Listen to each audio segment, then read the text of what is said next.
Ito po ang tinatrabaho ngayon ni Senator Risa Ontiveros. Magandang term, no? Tinatrabaho. Dahil totoong lahat ng ginagawa niya ay trabaho niya. Yan po ang trabaho ng isang senador. Yan po ang trabaho ng mahusay na senador. Hindi katulad ni na Bongo. Sino ba yan? Si Bato de la Rosa, Tolentino. Sila daw ay mahusay ayon kay Digong. Natural, mahusay para sa iyo yung mga yan. Dahil pinagsisilbihan kanyan at hindi naman talaga ang taong bayan ang pinakarason kaya sila ay napasok sa Senado. Pero itong si Risa Ontiveros, trabaho ang pinunta dyan.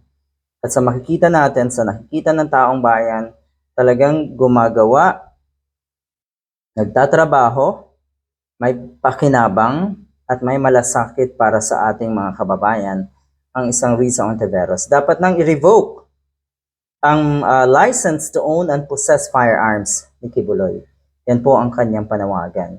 Yan po ang dapat gawin. Dahil sabi ng PNP kasi, hindi naman daw ito accordance with the law. Wala daw ito sa batas. Labag daw sa batas na tanggalan ng lisensya to own and possess firearms nga itong si Kibuloy. Yan po ang palusot. Yan po ang kuno ay dahilan na itong PNP. So sabi dito, no excuses for Kibuloy. Huwag nang magdahilan ang PNP.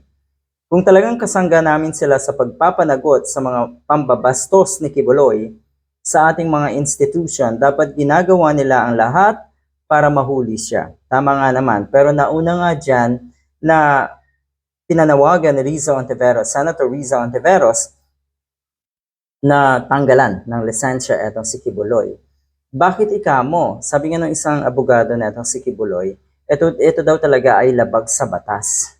Wala daw to sa batas. Kaya wala daw karapatan itong si Risa Ontiveros na trabahuin itong mga lisensya nga ni Kibuloy to own arms and rifles. Anyway, ito yan. Isang legal counsel ni Pastor Kibuloy, tinawag pa itong si Risa Ontiveros na kuno ay marites at chismosa. Dahil nga wala naman daw sa batas, wala daw ebidensya. Walang ebidensya, madalas daw yung sinasabi. Walang basihan. At yun nga, sabi dito mag-aral daw muna sana ng batas itong si Senator Risa Ontiveros bago magsalita. Yan. Ganyan po. Personal na personal minsan or kalimitan ang atake ng mga nasa paligid ni Kibuloy at ni Duterte. Ba't sila namimersonal? Kasi pag usapin na sabihin na natin sa mga issues.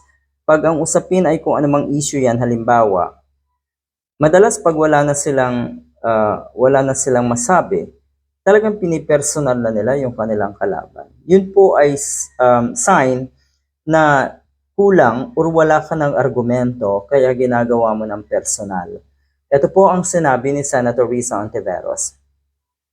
Kibuloy is armed and dangerous dahil totoo na napakaraming galamay na itong si Kibuloy at lahat po ng galamay na yan ay armado. At talagang sabi nga, handang magpakamatay itong mga galamay na ito ni Kibuloy, matatawag siguro na private soldier yung mga yan, handang mamatay para kay Kibuloy. Puganti na si Kibuloy kaya huwag na dapat mag-alangan ang PNP na bawiin ang mga armas niya. Puganti na. So may punto yun may punto na puganti etong si Kibuloy. At yun nga, ito ay pinakabasihan para tanggalan na nga siya ng lisensya. Puganti na si Kibuloy. Kibuloy is armed and dangerous. Okay. Bakit dangerous ang isang Kibuloy? Hindi nga tunton-tunton, matukoy-tukoy, hindi nga maisilbi ang warrant of arrest. Ang ibig sabihin, this is not a one-man work. Hindi lang ito si Kibuloy. Marami talagang tao na sumusuporta at tumutulong sa isang Kibuloy.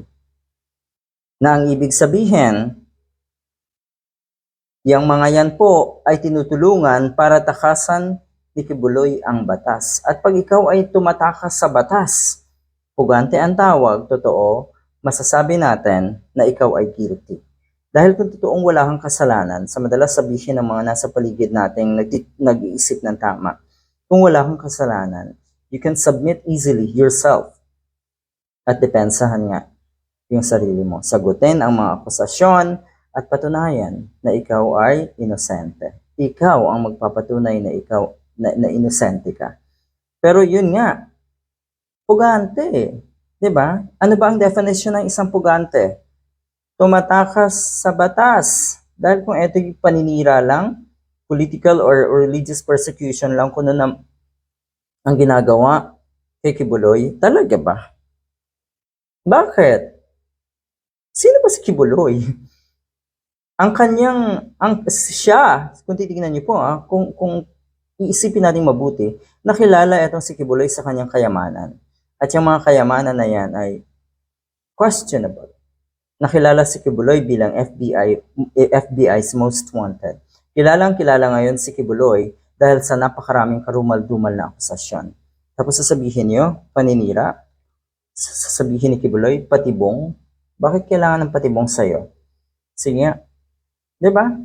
So dapat lang talagang kumilos ang PNP at yun nga, gawin ang lahat para maaresto etong pugante na ito. Pugante ang isang Kibuloy. At kung ikaw ay naniniwala pa rin sa kuno ay huwad na pastor na ito, mas kawawa ka.